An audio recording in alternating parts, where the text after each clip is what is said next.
మరి ఎంతో శ్రేష్టమైనటువంటి దినం. ఎందుకంటే ఈరోజు మనం ప్రభు యొక్క బలను సమీపిస్తూ ఉన్నాం.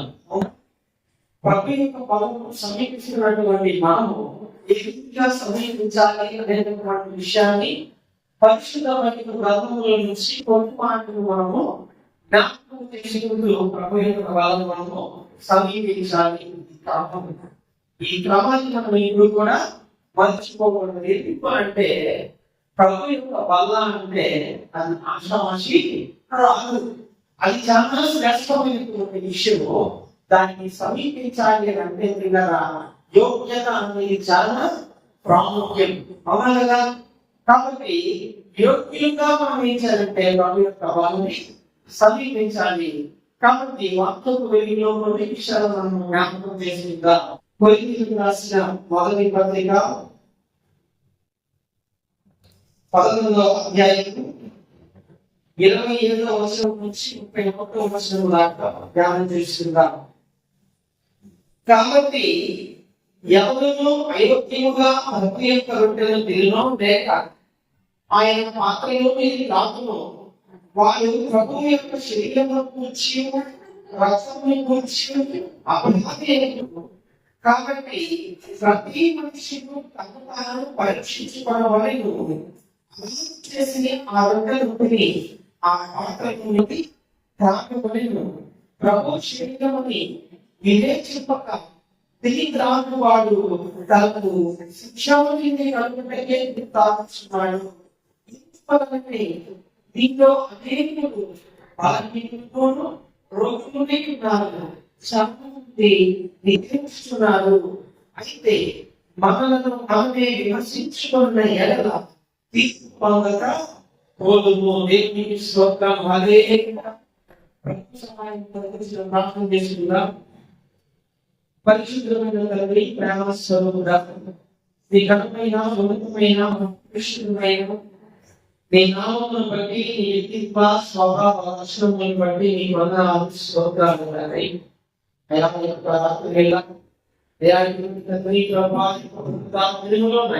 రెండవ ఆరాధనలో అయా మనందరికీ సశీలుగా నీ శరీరాలను నడిపించుకున్నట్లయితే నీ వందనాలు స్తోత్రాలు. అయా మనకి సమయంలో అయా ఇంతవరకు పాటలు పాడుతుండగా అయా మా స్వర్గమే ముడి కప్పి ప్రభా మా సుదృఢి ఆశ్చర్యుడుగా ఉన్నందులపై నిష్కారణాలు శ్రేష్టమైన అయా మీ బలను సమీపించేటటువంటి నిరుపతి ప్రభా యోగ్యులుగా తండ్రి ప్రభా నీ బలను సమీపించినాయన ప్రభా మీ వాక్యం చేత మమ్మల్ని సంధి చేసి తండ్రి ప్రభా అయా తండ్రి పవిత్రపరిచి అయా మన జీవితాలైన యోగ్యతలను దయచేసి తండ్రి ప్రభా వాళ్ళను సమీపించేందుకు మమ్మల్ని నడిపించమని సమయాన్ని మీ చేతులు అప్పగిస్తుండగా వీళ్ళని మీ మహిమకరముగాను చేకూరి వచ్చిన మా అందరికీ తండ్రి ప్రభా దీర్ఘకరంగా మీరు ఆశీర్వాదకరముగా ముగిసిమని యేసుక్రీస్తు పరిశుద్ధమైన నామములో ప్రార్థించి వేడుకుని పడుకుని నామం తండ్రి.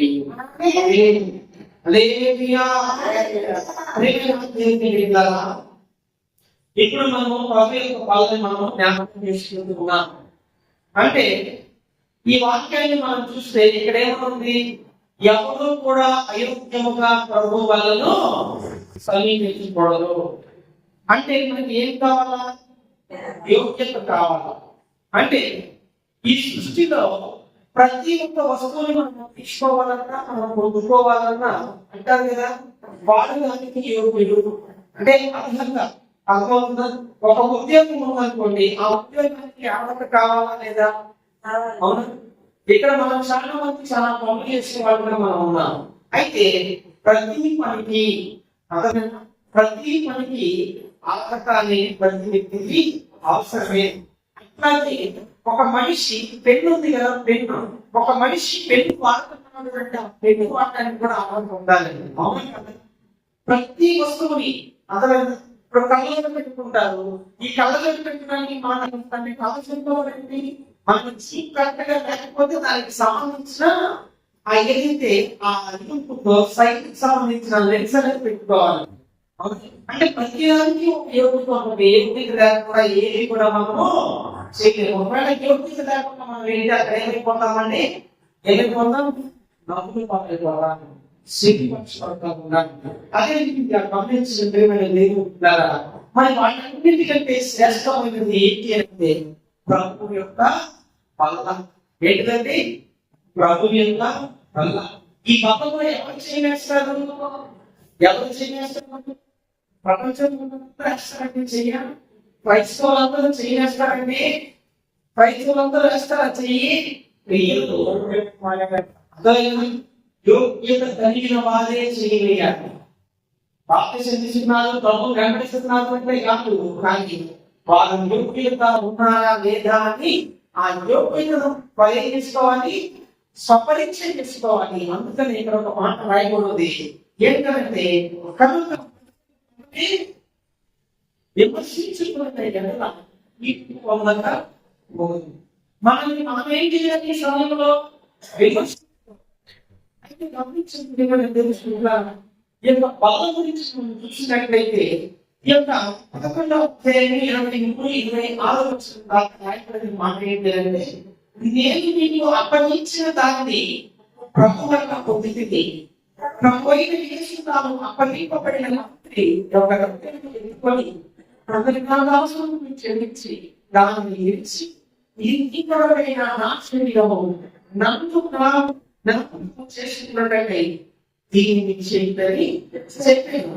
ఆ ప్రకాశమే భోజనమైన ఆయన పాపలను ఎదుర్కొని అది పాత్ర నా మద్దతు వలన క్రొత్త నిబంధన మీరు దీనిలోనికి రాకున్నప్పుడల్లా నన్ను జ్ఞాపకం చేసుకున్నట్లై దీనిని చేయదని చెప్పాను.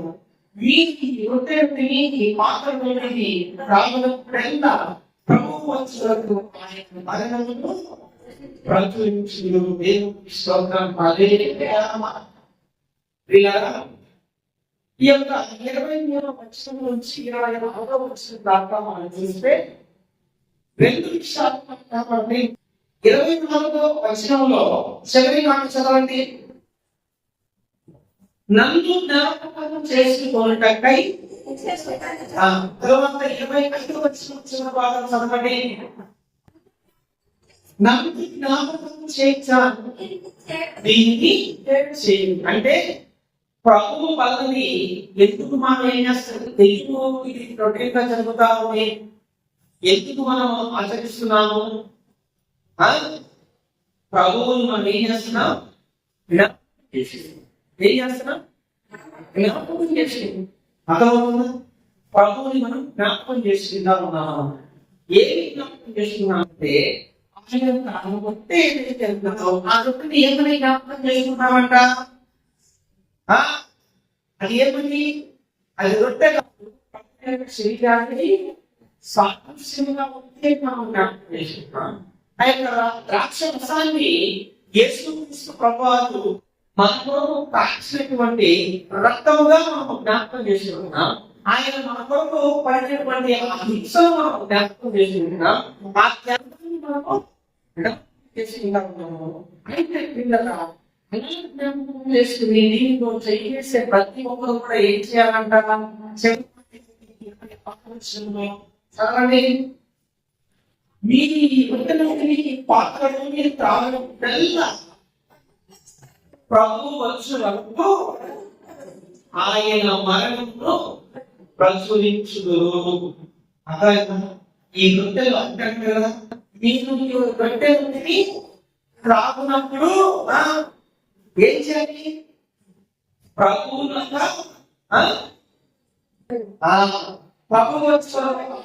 మరణాన్ని మనం ఏం చేయాలి?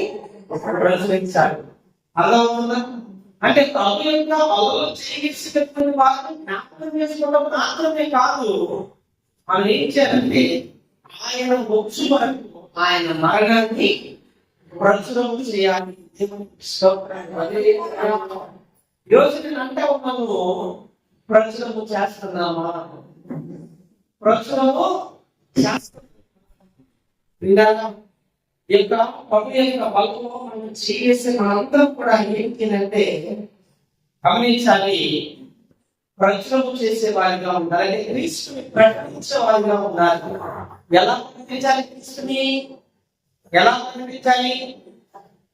ఎలా ప్రకటించాలండి? సువార్త ద్వారా ప్రకటించాలి.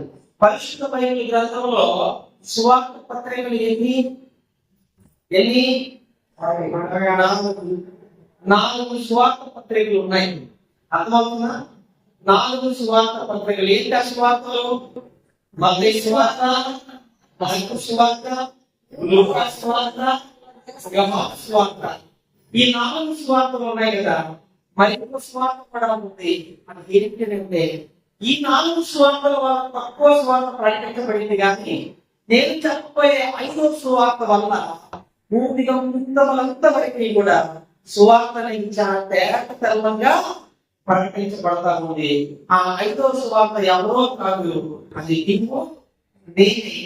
ప్రభువునందు విశ్వాసం ఉంచిన ప్రతి వ్యక్తి కూడా 5వ సువార్తగా పిలువబడతా ఉన్నది. చూడండి, అన్ని జనులు ఈ 4 సువార్తలు చదువుతారు. 4 సువార్తలు చదవరు, 5వ సువార్తనే చదువుతారు. అర్థం? 5వ సువార్తనే చదువుతారు. ఇప్పుడు చెప్పండి, 5వ సువార్త ఎవరు? మనమే కాదు, నన్ను కలుపుతున్నాను. మీతో పక్కన కలుపుతున్నానండి. 5వ సువార్త ఎవరు? నేను. అర్థమైనా? నేను. అర్థమవుతున్నా? ఆ 5వ సువార్త అయినటువంటి నేనైతే ఉన్నానో నన్ను చూసి వాళ్ళు ప్రభువుని చూస్తారు. అందుకని అంటే ప్రభు ఆ కాలంలో ఒకవేళ అత్యధికులు జీవించి ఉంటే యేసు ప్రభు ఎలా నడిచేవాడు, యేసు ప్రభు ఎలా మాట్లాడేవాడు, యేసు ప్రభు ఏ విధమైన జీవితాన్ని కలిగి ఉన్నాడు, అదనంగా ఏ విధమైన సాత్వికాన్ని కలిగి ఉన్నాడు, ఇవన్నీ చూడాలి అని అంటే వీళ్ళరా బయట ఈ 4 సువార్త చదవగలుగుతారా? లేదు. వాళ్ళు చూడగలిగేది, చదవగలిగే సువార్త ఎవరు అని అంటే అది నీవు నేను క్రీస్తునందు విశ్వాసం ఉంచిన ప్రతి మనిషిలో వాళ్ళు చూడగలిగారు. మనం చూడగానే వాళ్ళు వెంటనే రావాలి. ఏమని? అయ్యా యేసయ్య కనిపిస్తాడేమో, యేసయ్య ఇలాగే మాట్లాడుతాడేమో, యేసయ్య ఈ విధంగానే ప్రవర్తించుతాడేమో. అర్థమవుతుందా? ఇలా ఉండాలా? లేకుండా ఇంకొకలా ఉంటే ఆవిడ ఎవరన్నా వస్తారండి, ఎవరన్నా వస్తారండి అసలు మరి దేశ దగ్గరికి రాకుండా ఎవరు ఆపుతున్నారండి? అన్ని జనులు దేవుని ఎరగని ప్రజలు ఇంకా ఎరగనటువంటి ఇంట్లోనే అవసరస్తున్నాను. నీవు నేనే నిలుస్తున్నామేమో. మన ప్రవర్తన మనం ఏం చేయాలా? జాగ్రత్తగా చూసుకోవాలి. అర్థమవుతుందా? అది ప్రచురించేటటువంటి వ్యక్తి యొక్క లక్షణం. అర్థమవుతుందా? మనం దేవుని ఎలా ప్రచురిస్తున్నామండి. కాబట్టి గమనించండి ప్రియమైన దేవుని ద్వారా, ఈరోజు ప్రభు వాళ్ళని సమీపించడానికి, ప్రభు చేయడానికి వచ్చినటువంటి మనందరూ కూడా ఎలా ఉండాలంటే మనం యేసు ప్రభుని ఎలా ప్రతిపాదిస్తాము. యేసు చూడాలి, నీలోనే చూడాలి. చూస్తున్నాడు ఏమనుకుంటాడంటే ఆ రోజు ఆయన ఇలానే ఉండేవాడేమో, అలా బతుకుదామా, అలా ప్రత్యేకంగా ప్రభు వాళ్ళని సమీపించుదామా. అంటే దేవుని వాక్యం చెప్తా ఉంది, జ్ఞాపకం కాదు, మీరు ఈ రొట్టెలు తిని ఈ పాత్రలో మీరు తాగుతుండగా ప్రభు వచ్చి వరకు ఆయన మార్గంలో ప్రజలకి ఆయన ఎలా మరణించాడు పిల్లరా? ఎలా మరణించాడండి? యాక్సిడెంట్ చెప్పారా? ఎలా మరణించాడు? తనను తాను త్యాగం చేసుకున్నాడు. ఆ త్యాగం అనేది మన జీవితంలో కనపడాలి. మన ఇంటి పక్కన వాళ్ళకి, మన ఇంటి ముందు వాళ్ళకి, మన ఇంటి వెనకాల ఉన్న వాళ్ళకి, మనం చూస్తున్న వాళ్ళకి, మనం ఎక్కడైతే ఉద్యోగం చేస్తున్నామో వాళ్ళందరికీ ఏం కనపడాలా? క్రీస్తు యొక్క త్యాగం, త్యాగంలో ఏముంటుందండి? ఏముంటుంది త్యాగంలో? పోయేది ఏముందండి? ఇచ్చేద్దాం వేరే వాడికి, ఏమో మనకి అది అవసరం లేదేమో, దానిపైన శ్రద్ధ ఇస్తాడు. అర్థమైంది? చాలా మంది పిల్లరా ప్రతి విషయంలో కూడా, అంటే పనుల విషయంలో, అంటే ఆ పని వాడికి పోగొట్టే నా చేయము క్రైస్తవులే. ఆ పని వాడికి పోగొడితే నాకు వచ్చిందేమో. అర్థమైందా? డబ్బుల దగ్గర కూడా వాళ్ళని తీసుకెళ్తే వాడికి వచ్చిందేమో. మాకు అర్చున వీడియో చూశాను పిల్లరా. ఏంటంటే ఆ వీడియో ఒక దగ్గర టీ పట్టాయి, టీ ఏమంటే టీ పట్టాయి. టీ దగ్గరికి ఫస్ట్ ఒక సేమ్ వచ్చిందండి. సేమ్ వచ్చి అది తాగలేదు. వెంటనే వచ్చేసి ఆ సేమ్ చూసింది, అదే ఆ టేస్ట్ అనేది చేసింది. తిరిగి శివ పొట్ట దగ్గరికి వెళ్ళి వీడియో మొత్తం చూపించారు. శివ పొట్ట దగ్గరికి వెళ్ళి పువ్వు వేసుకొని వచ్చింది. దాని అన్ని చేయండి. కానీ అదే మనమే ఏం చేస్తాం? మనుషులు ఎలా ఉంటారు? వాళ్ళు తినేది నేనే తింటా. అర్థమైందా? అలా ఉండకూడదు. అర్థమైంది? ఎదుటి వాడికి ఒకవేళ మనం దీన్ని త్యాగం చేస్తే వాడు చక్కగా బ్రతుకుతాడు, లేదా ఆ వ్యక్తి ప్రభువుని అంగీకరించే స్థితిలోకి రాగలుగుతాడు, ఆ వ్యక్తి సత్యాన్ని గ్రహించగలుగుతాడు అన్నప్పుడు పిల్లగా త్యాగం చేసుకోవడానికి మనం ఎందుకు ముందు రావట్లేదు? తానే త్యాగం చేసుకుంటాడు. ఈరోజు అంగీకరించిన నమ్మకం ఎన్నో త్యాగం చేసుకోవాలి. అర్థమైందా? ఆ త్యాగం చేసుకునే వారికి ఉంటారు. మన జీవితం ద్వారా, ప్రవర్తన ద్వారా యేసుక్రీస్తు ప్రభువారిని ప్రకటించే వారిగా మనకు ఉండాలి. ఆ 5వ సువార్తని అందరూ చదువుతారు, కానీ మిగిలిన 4 సువార్తలు, పరిశుద్ధ బైబిల్ గ్రంథంలో ఉన్న 4 సువార్తని చాలా మంది తక్కువ అండి చదివేది. అందరూ చదివేది అదే. అర్థమైంది? నేను ఒక సహోదరికి బాప్తిస్మం ఇచ్చాను. అదవుతున్నా ఏ రోజు? ఈ రోజు తన యజమానుడితో నేను అంటా ఉన్నాను, అయ్యా సహోదరుడా, నువ్వు కూడా మాట్లాడంటే టైం ఏంటి అని అన్నాడు. లేదయ్యా, చక్కగా ఈరోజు బాప్తిస్మ కార్యక్రమం జరిగింది, మంచిగా దేవుడు వాక్యంగా మాట్లాడేట్టు వాటన్ని నువ్వు కూడా చూస్తే బాగుండేది అని అంటే, అతను అన్నాడు, చూస్తే బాగుంది అంటే చూస్తానండి అన్నాడు. చూస్తానంటే నేను వీడియో అప్లోడ్ చేస్తాను, వీడియోలో చూడలే ఉంటుంది. తర్వాత ఏమవుతుంది తెలుసా? వచ్చిగా ఎంత మారిందో చూస్తా ఏంటంట, ఎంత మారిందో చూస్తా అంటాడు. నాతోనే అన్నాడు, చెప్దాం అనుకున్నా, ఫస్ట్ లాగా చెప్దాం అనుకున్నానండి. సమయం చెప్తున్నాను, అర్థం చేసుకున్నా. ఎందుకంటే అయితే అన్నమాట చూస్తానండి అనగానే వీడియో చూస్తూనే అనుకున్నాను. వీడియో కాదంట, వస్తుందిగా చూస్తా, ఎంత మారిందో చూస్తా. 5 మార్కులు వస్తే అప్పుడు నేను మారుతా. చూసారు అన్నాడా? లేదు.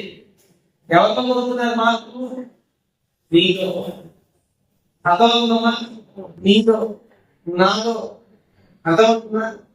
మనలో మారిపోయాడండి చూసేది ప్రతి ఒక్కరు. యేసు ప్రభుని బైబిల్లో ఎవరు చదువుతున్నా? నీలో నాలో చూసే మారుతున్నారు. అర్థమవుతుందా? అది కావాల్సినది దేవుని కోరుకుంటుంది. అదే అర్థమైందా? చూస్తే మనం వీరంటే జ్ఞాపకం చేస్తాను. ఇంకా చూస్తే 31వ వచనంలో ఏం చదివాం మనం?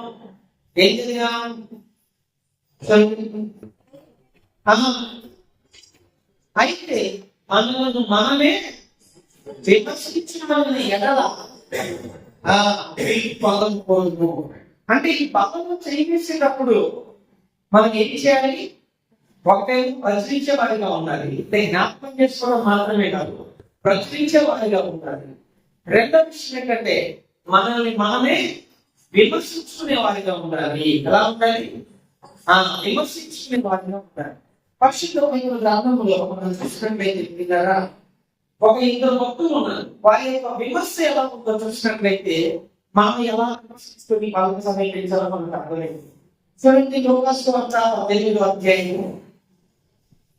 లూకాసు వార్త 18వ అధ్యాయము 9వ వచనం నుంచి 14వ వచనం దాకా చదువుకుందాం. తామే నీతిమంతులమని తమను అనుకునిన మనం ఇతరులను ధృవీకరించి కొందరితో ఆయన ఈ నిర్మాణం చేయలేము. ప్రార్థన ఇద్దరు మనుషులు దేవాలయంలో వెళ్ళి వారిలో ఒకడు పరిస్థితిలో ఒకడు సుంకరి పరిస్థితిని నిలవబడి, దేవా నేను సోదరులను అన్యాయస్తులను వ్యభిచారులైన ఇద్దరు మనుషుల వలనైనను ఈ సుంకరి వలనైనను ఉన్నందుకు నీకు కృతజ్ఞతాస్తుతులు చెల్లించుచున్నాను. వారములకు 2 మార్లు ఉపవాసము చేయించు నా సంపాదనలో 10వ వంతు చెల్లించుచున్నానని తనలో తాను ప్రార్థించుచుండెను. అయితే ఆ సుంకరి దూరముగా నిలిచింది. ఆకాశము వైపు కనిపించుటకేమో నేను చాలగా దేవా పాపిని నన్ను కరుణించుమని కేవలం పలికెను. దేవునికి స్తోత్రం. హల్లెలూయా. పిల్లల ఇద్దరు మనుషులు అంట. ఎవరు? పరిసయ్యులు, సోదరుడు. పరిసయ్యుడు ఏంటి? ఎలా ప్రార్థన చేస్తున్నాడు? ఎలా ప్రార్థన చేస్తున్నాడు? చదవండి అమ్మా. పరిస్థితి ప్రార్థన. దేవా నేను చూడలేను, అన్యాయస్తున్నాను. ఇద్దరు మనుషుల వల్ల ఈ శక్తుల వల్ల నేను ఉన్నందుకు నేను కృతజ్ఞతాస్తుతులు తెలుస్తున్నాను అన్నాడు. వారం 2 మార్లు ఉపవాసము చేయి నా సంపాదన అంతటిలో. చూడండి ఏం చెప్తున్నాడు ఆయన? నేను దొంగలా లేదు, విచారంగా లేదు, ఇదిగో ఈ సొంతలో కూడా లేదు, అందుకు నీకు స్తోత్రం. ఇంకా నేను ఏం చేస్తున్నాను? వారానికి 2 మార్లు ఉపవాసం ఉంటున్నాను. ఇంకా అయితే నా సంపాదన అంతటి 10వ భాగం నేను ఇస్తున్నాను అని చెప్పి ప్రార్థన చేస్తున్నాడు దేవుడు. ఈ ప్రార్థన ఏమంటారు? దీన్ని ఈ ప్రార్థన ఏంటంటే తాను విమర్శించుకునే ప్రార్థన, లేకపోతే ఇతరులను విమర్శించే ప్రార్థన. ఈ ప్రార్థన ఏం ప్రార్థన? తాను విమర్శించుకునే ప్రార్థన కాదు. ఇతరుల గురించి ఆయన నేను లేను, ఇంకా నేను లేను. ఇంకా చెప్తున్నాడు దేవుడికి, వారానికి 2 సార్లు ఉపవాసం ఉంటాను, నా సంపాదన 10వ భాగం నేను ఇస్తున్నాను అని చెప్పి దేవునికే చెప్తా ఉన్నాడు. అర్థమైంది? నా సంపాదన అనుకుంటున్నాను దేవుడిదంటే దేవుడికి ఇస్తేనే కావచ్చు. అవునా? ఇలా చెప్తున్నాడు. ఇతని ప్రాంతంలో ఏం కనపడిందంటే దేవుడికి విమర్శ. తను తాను విమర్శించుకునేది కనబడలా, ఇతరులను విమర్శించే ప్రార్థన కనబడింది. ఈరోజు నువ్వు ఏ ప్రార్థన చేస్తున్నావు? దేవుని మందిరానికి వచ్చి ఇతరులను విమర్శిస్తున్నావా, లేకపోతే నిన్ను నువ్వు విమర్శించుకుంటున్నావు? ఇక్కడ మనల్ని మనం విమర్శించుకునే ప్రార్థన ఏంటి అంటే బిడ్డారా, సొంతంగా ప్రార్థన చేస్తున్నాడు. ఈరోజు మనము కూడా ఆ ప్రార్థన చేసే వారితో మనం కూడా ఏమంటారండి? సొంతని దేవ చూడండి, ఎంత ఆకాంక్షము వైపు కన్నునిచ్చుటకైనను చాలక రొమ్ము పట్టుకొని దేవ నన్ను కలిగించి అడిగాడు. ఎందుకు ఆకాశం వైపు కళ్ళకపోయాడు? ఎందుకని? చూడడానికి ధైర్యం చాలా అర్థమవుతున్నాను. ఈ రోజు ఎట్లా పడితే అట్లా బతికేస్తాం, కానీ దేవుడి వైపు మనం చూసి ధైర్యంగా అడుగుతా ఉంటాం. ఏంటయ్యా ఇది జరగదా?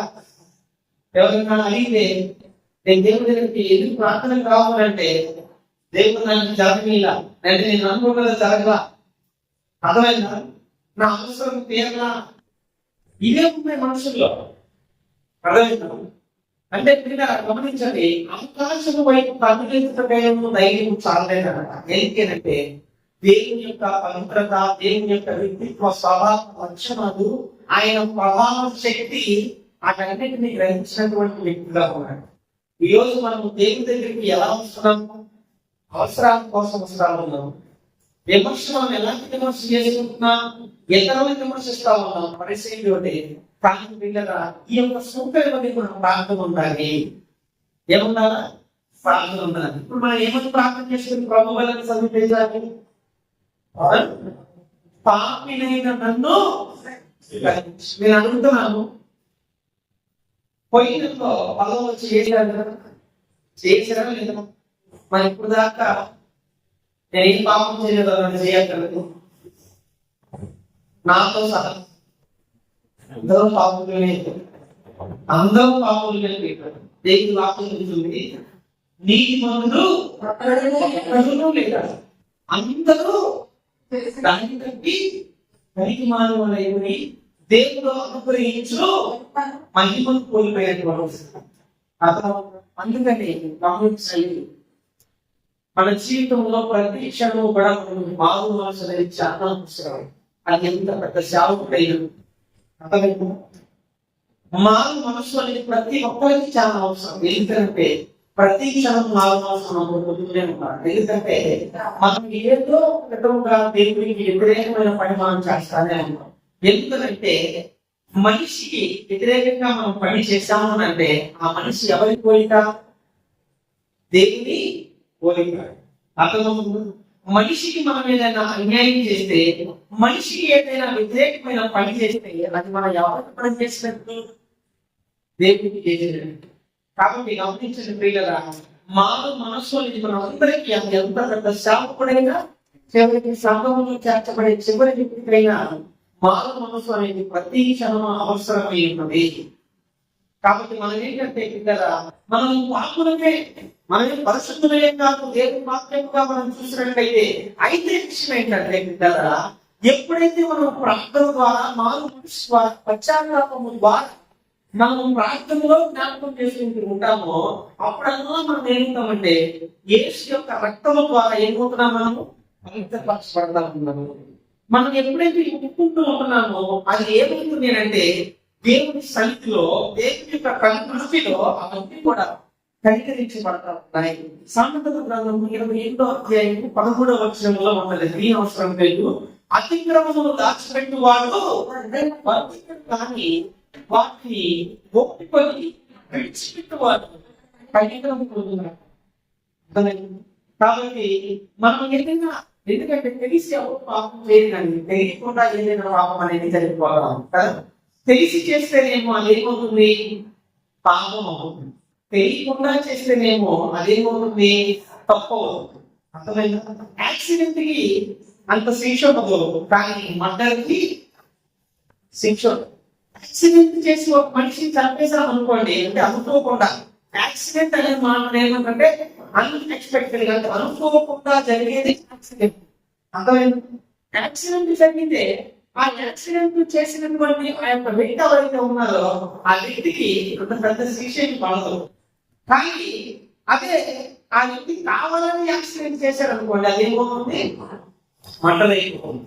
కాబట్టి మనము తెలిసి పాపం చేస్తాము అది క్షమించబడదు. ఒకవేళ తెలిసి కూడా తెలిసిన కానీ దేవుడు ఎంత నమ్మదగిన వాడంటే, మన పాపములను మనము ఒప్పుకొనిన ఎడల ఆయన నమ్మదగిన వాడు, నీతిమంతుడు కనుక ఆయన సమస్త నీతి నుంచి మనల్ని పవిత్రుడుగా చేసి ఆయన రాజ్యానికి వారసులుగా కాబట్టి గమనించిన ప్రియమైన దేవుని పిల్లరా, మనము తెలిసి కానీ తెలియక కానీ చేసిన ప్రతి అతిక్రమాన్ని మనం ఏం చేయాలి? దేవుడి సన్నిధిలో ఒప్పుకోవాలి. ఒప్పుకొని ఒకవేళ మనం తెలిసి చేసామనుకోండి, ఈసారి దాన్ని ఒప్పుకున్న తర్వాత తెలిసి కూడా మనం చేయకుండా ఉండేవాడిని మనం. అలా ఉన్నప్పుడు దేవుని యొక్క కనికరాన్ని మనం పొందుకుంటాం. దేవుని కనికరాన్ని ఎవరైతే పొందుకుంటారో వాళ్ళు ధన్యులు అన్నమాట. అతను ఎందుకనంటే దేవుని పరిశుద్ధమైన గ్రంథంలో ఉంది, దేవుని చేత నిర్దోషాన్ని ఎంచబడిన వాడు ధన్యుడు. అర్థమవుతున్నా? తన పాపములకు పరిహారము పొందిన వాడు ధన్యుడు అని దేవుని వాక్యం. కాబట్టి గమనించిన ప్రియమైన దేవుని బిడ్డలారా, మనము మనల్ని మనం విమర్శించుకోవాలి. ఏం చేయాలి? మనల్ని మనం విమర్శించుకొని ప్రభు యొక్క బల్ల దగ్గరకు రావాలి.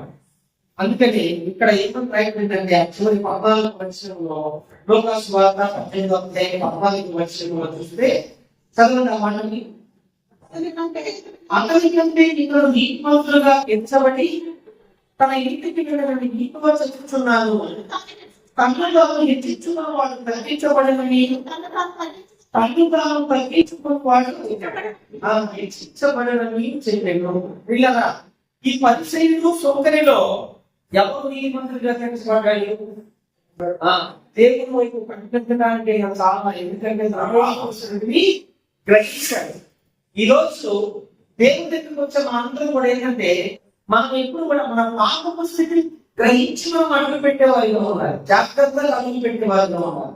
ప్రభు వాళ్ళని సమీపిస్తున్నటువంటి అప్పుడు కూడా మనం ఎలా ఉన్నది, మనం ఏం పాపం చేశామో ఈ బలను మనం సమీపించినట్లయితే ఈ బలని ఆశామాషిగా ఎవరైతే ముగిస్తారో వారి జీవితాలు ఎలా ఉంటాయి?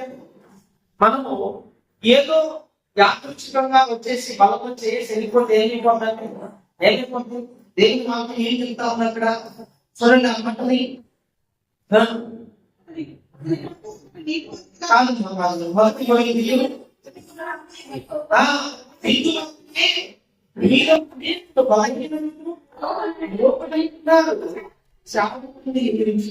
అంటే బలహీనులు అంటే వాళ్ళ యొక్క శరీరంలో బలహీనత రావడం, తర్వాత రోగాలు రావడం, తర్వాత నిద్రించుతున్నారు అని అంటే చనిపోవడం. అర్థమైంది? అంటే అది ఒక చిన్న నామం చేయకూడదు అనమాట. అది చాలా జాగ్రత్తగా మనం చేయగలిగాలి. ఎందుకంటే అది ప్రభు యొక్క వల్ల ఆయన శరీరానికి రక్తానికి సాదృశ్యముగా ఉన్నదన్నమాట. అందుకని బలాన్ని సమీపించే ప్రతి ఒక్కరు కూడా యోగ్యతగా మనం చేయగలిసే వారిగా మనం ఉండాలి. కాబట్టి మనం ఏం చేయాలంటే మనల్ని మనము స్వపరీక్ష చేసుకోవాలి, మనల్ని మనము విమర్శించుకోవాలి కదా. అలా ఎప్పుడైతే మనము విమర్శించగలుగుతామో ఆ విమర్శ బట్టి ఏం జరుగుతుంది అంటే గమనించండి, యోగ్యతను సంపాదించుకోగలుగుతాం. ఇతరులను మనం విమర్శించే యోగ్యత రాదండి. మనం ఇక్కడ పరిచయం ఏం చేశాడు? విమర్శించాడు. తను తాను విమర్శించుకున్నటువంటి వాడిని నీతిమంతుడుగా తీర్చబడితే ఇతరులను విమర్శించినటువంటి పరిసయుడు అనీతిమంతుడుగా తీర్చబడ్డాడు. అతను 10వ భాగం ఇచ్చాడంట తన సంపాదన అంతటిలో, కానీ అది ఎందుకు బయట రాకపోతుంది. ఇంకా చూస్తే వారానికి 2 సార్లు ఉపవాసాలు ఉన్నాడంట, అది కూడా ఎందుకు బయటకు రాకపోతుంది కదా. ఇంకా చూస్తే ఎన్నో విషయాలు చెప్పుకుంటా వచ్చాడు కదా, అందరికీ కూడా ఏం కాపాడింది కదండి? వ్యక్తిని విమర్శ మాత్రమే తన జీవితంలో కనబడింది. ఇక్కడ పాపి ఎవరిని విమర్శించాలి, దేవునికి ఎదుటి వచ్చి ఏం చేశాడు? తనను తానే విమర్శించుకోవాలి. ఈరోజు మనల్ని మనం విమర్శించుకోవాలి. మనల్ని విమర్శించుకుంటే మనం యోగ్యతని సంపాదించుకోగలుగుతాం. ఇంకొక మాట అక్కడ రాయబడింది ఏం పేరంటే 28వ వచనం చదవండి. కాబట్టి ప్రతి మనుషుడు తాను పరీక్షించుకోవలను,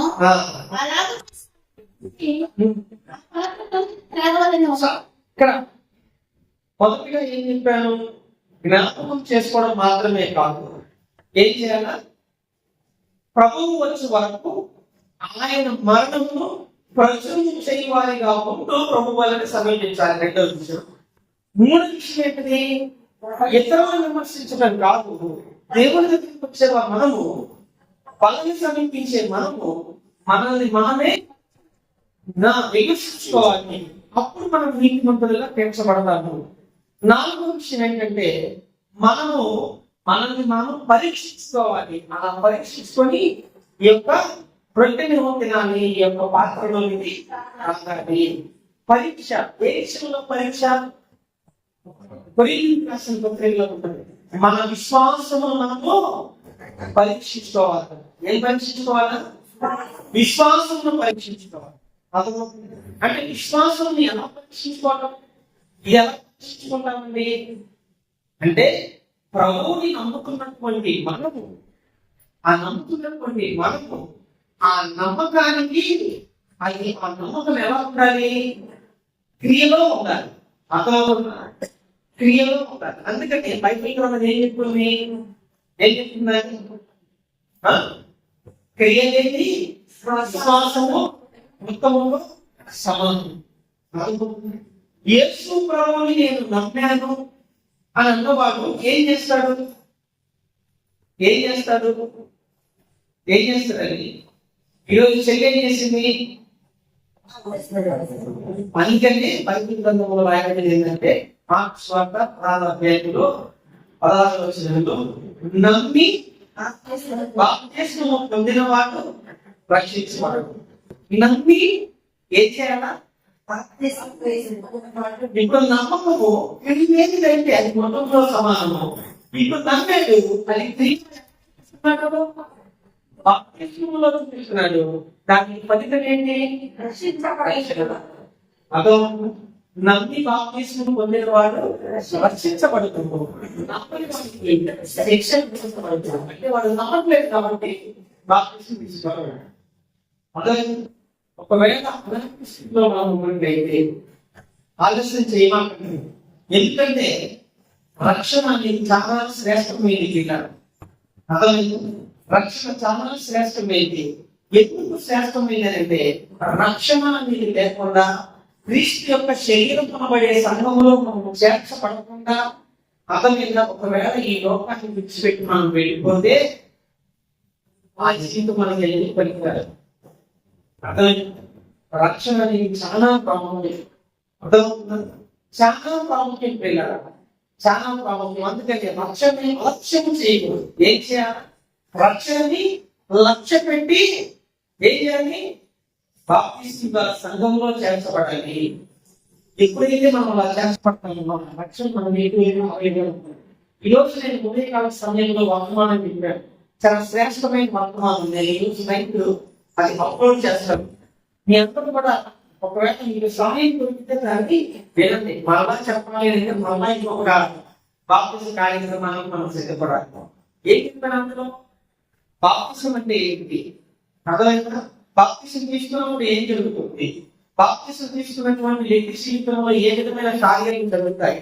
అవన్నీ చేయాలి. అర్థమైంది?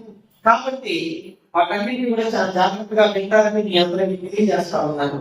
అయితే గమనించండి పిల్లరా, ఇప్పుడు మన విశ్వాసాన్ని పరీక్షించుకోవాలి. మనం పరీక్షించుకొని మనం నమ్ముతున్నామన్నప్పుడు క్రియలో లేకపోతే అది మృతమే. అర్థమైంది? ఈరోజు ప్రభువు నమ్ముతున్నాను అన్నటువంటి వ్యక్తి, ప్రభువుని నమ్మి బాప్తిస్మ తీసుకున్న వ్యక్తిని మరి ఈరోజు ప్రభు యొక్క బలను చేయడానికి వస్తున్నటువంటి వ్యక్తి, ప్రభు యొక్క బలను సమీపిస్తున్నటువంటి వ్యక్తి ఆయన జ్ఞాపకం చేసుకున్నా, అందరూ జ్ఞాపకం చేసుకుంటారు. మరి ఆయన మరణాన్ని ప్రకటిస్తున్నావా? మరి నేను విమర్శించుకుంటున్నావా? లేకపోతే ఇతరులను విమర్శిస్తున్నావా? నీ విశ్వాసము క్రియగలిగినదిగా ఉందా, క్రియ లేనిదిగా ఉందా? వీటన్నిటినీ జాగ్రత్తగా మనం పరిశీలించి వాక్య వెలుగులో మనం ఏం చేయాలా? ప్రభు వలని సమీపిస్తాము. ఎప్పుడైతే మనం అలా సమీపిస్తామో, అలాంటి యోగ్యతను మనం ఎప్పుడైతే సంపాదించుకొని సమీపిస్తామో ప్రియులారా, ఏముంది అంటే అక్కడ ఏముంది? మీలో కొందరు బలహీనులు అక్కడ. అంటే యోగ్యత లేని వారు బలహీనులు అయితే, యోగ్యత కలిగి చేసే వాళ్ళు ఏమవుతారు? బలవంతులు అవుతారు. దేవునికి స్తోత్రం. యోగ్యత లేకుండా ప్రభు పదంలో సమీపించి ప్రభు పదంలో చేసేవారు రోగులైతే, యోగ్యత కలిగి చేసేవారు ఏమవుతారు? ఆరోగ్యవంతులు అవుతారు. దేవునికి స్తోత్రం. హల్లెలూయా. యోగ్యత లేకుండా ప్రభు పదంలో చేసేవారు చచ్చిపోతారైతే, యోగ్యత కలిగి ప్రభు పదంలో చేసే వ్యక్తి సహవ బ్రతుకుల్లో ఉన్న జీవించేవాడిగా ఉంటాడు. దేవునికి స్తోత్రం. హల్లెలూయా.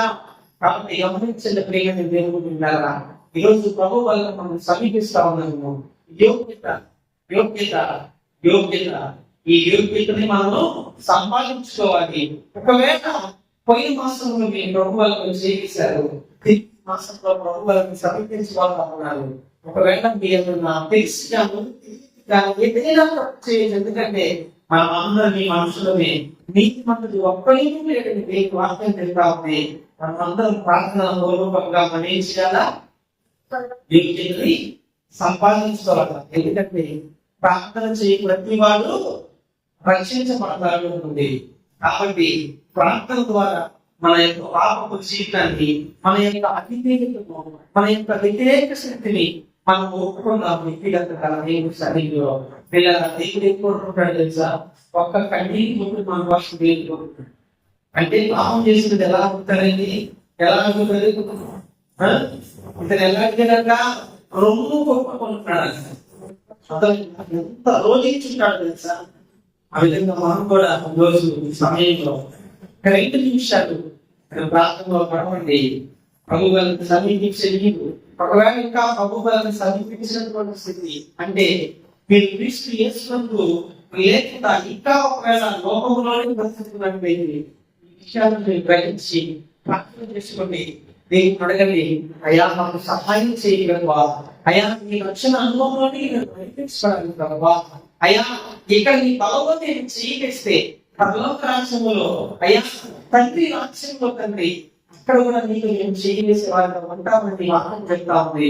అంటే ప్రభులో మమ్మల్ని నడిపించయ్యా, మాకు సహాయం చేయగలవా, అయ్యా మాకు నేనేది చేసుకోలేదు ప్రభువా, కాబట్టి నువ్వు మాత్రమే సహాయం చేయగలిగిన దేవుడు, నీవు మాత్రమే నమ్మదగిన వాడు, అప్పుడు కాలంలో ఆదుకునే దేవుడు, నీవే సర్వశక్తి మంత్రులకు కలిగిన నీవే మాకు సహాయం చేయగలిగిన వాడు అని దేవుడు ప్రార్థన చేసుకుందాం. మన వ్యతిరేకతలన్నింటినీ, మన అవిధేయతలన్నింటినీ దేవుని యొక్క సన్నిధిలో మనం ఒప్పుకొని 10 నిమిషాలు ప్రార్థనలో చేసుకున్నాం. వ్యక్తిగతంగా ప్రార్థన చేసుకుంది. ప్రార్థనలో వ్యక్తిగతంగా ప్రతి ఒక్కరు ప్రార్థించింది.